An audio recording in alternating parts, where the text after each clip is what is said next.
Hi friends, welcome to மண் வாசம் channel. இன்றைக்கி நம்ம சேனலில் பார்க்க போகிற ரெசிபி கும்பகோணத்தோடைய ஸ்பெஷலான கடப்பா ரெசிபி தாங்க பார்க்க போகிறோம். அது எப்படி செய்யலாம்னு பார்க்கலாங்க. அதுக்கு முதல்ல ஒரு மசாலா ரெடி பண்ணிக்கலாம். இது ஒரு தேங்காவை துருவி வச்சுருக்கேங்க.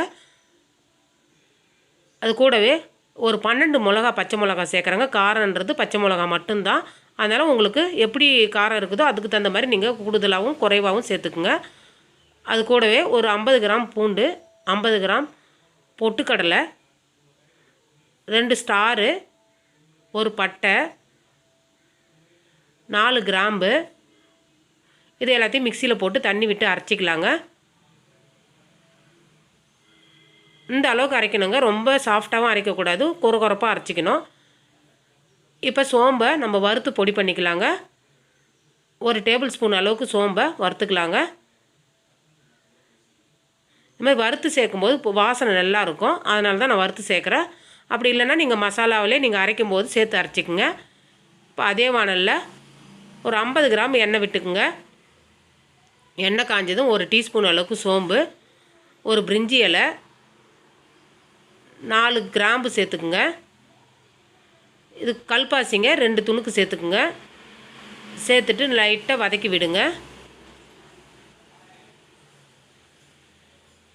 கொஞ்சமாக நிறம் மாறினதும் ஒரு பெரிய வெங்காயம் நீல வாக்கில் கட் பண்ணி வச்சுருக்குறேங்க. அதையும் சேர்த்து வதக்கிக்கலாம். வெங்காயம் சேர்த்து ஒரு 2 நிமிஷம் போதுங்க, ரொம்ப வதக்க தேவையில்லை. வெங்காயம் ரொம்ப வதங்குச்சுன்னா நம்மளுக்கு அந்த கடப்பாவுடைய நிறம் மாறிடும். அதனால் லைட்டாக வதங்கினா போதும்.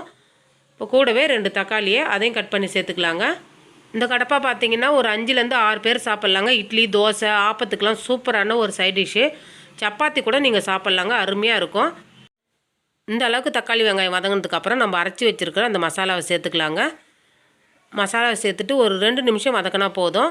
ஏன்னா எல்லாமே நம்ம பச்சையாக அரைச்சதுனால கொஞ்சம் வதக்கிட்டு தான் அதுக்கப்புறம் நம்ம தண்ணி சேர்க்கணுங்க. இப்போ பொடி பண்ணி வச்சுருக்கிற சோம்பு பொடியை நம்ம சேர்த்துக்கலாங்க. இந்த மாதிரி வறுத்துட்டு நம்ம பொடி பண்ணி சேர்க்கும்போது நல்லா வாசம் நல்லாயிருக்கும். அதனால தான் நான் தனியாக வறுத்துட்டு சேர்த்தேன். அவ்வளோதாங்க. இப்போ நம்ம தண்ணி சேர்த்துக்கலாங்க. 1 லிட்டர் அளவுக்கு நான் தண்ணி சேர்த்துக்கிறேங்க.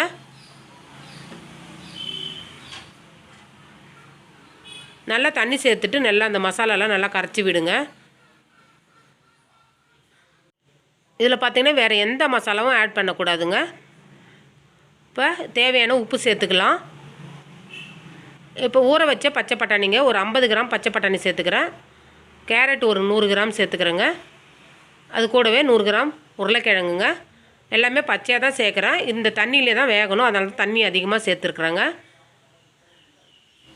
இப்போ கடப்பா செய்ய போகிறீங்கன்னா பட்டாணியை வந்து ஒரு நாள் நைட்டு முன்னாடியே ஊற வச்சிட்டிங்கன்னா நம்ம செய்கிறதுக்கு ஈஸியாக இருக்குங்க.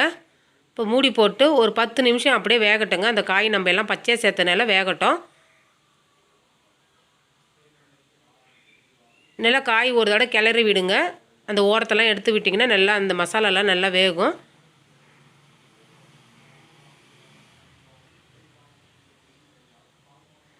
இப்போ காய் வெந்துருதான்னு செக் பண்ணுங்கள். பட்டாணிலாம் நல்லா வெந்திருக்குது. ரொம்பவும் குழைய வேக தேவையில்லைங்க, இந்த அளவுக்கு வெந்தால் போதும். இப்போ இந்த டைமில் பார்த்தீங்கன்னா நான் 100 கிராம் பச்சை பருப்பு வேக வச்சு வச்சுருக்குறேங்க. அதையும் இப்போ சேர்த்துக்கலாம்.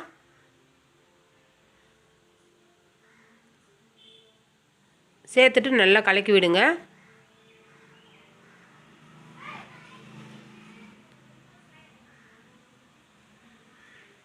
பச்சை பருப்பு சேர்த்து ஒரு 5 நிமிஷம் கொதிச்சா போதுங்க.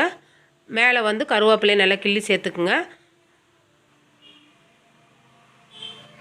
கடப்பா பார்த்திங்கன்னா ஒயிட்டாக தாங்க இருக்கும். நீங்கள் கலருக்கோசம் மஞ்சத்தூள்லாம் சேர்த்துடாதீங்க. கடப்பா வந்து வெள்ளை கலரில் தான் இருக்கணும். நான் அதனால தான் சொல்கிறேன். அவ்வளோதாங்க, நல்லா கொதிச்சிடுது. இந்த டைமில் மல்லித்தழையை போட்டு நம்ம இறக்கிடலாங்க. சூப்பரான சுவையான கடப்பா ரெடி ஆகிடுச்சு. இந்த ரெசிபி பிடிச்சிருந்துன்னா மண் வாசம் சேனல் லைக் பண்ணுங்கள், ஷேர் பண்ணுங்கள், கமெண்ட் பண்ணுங்கள், சப்ஸ்கிரைப் பண்ணுங்கள். தேங்க்யூ.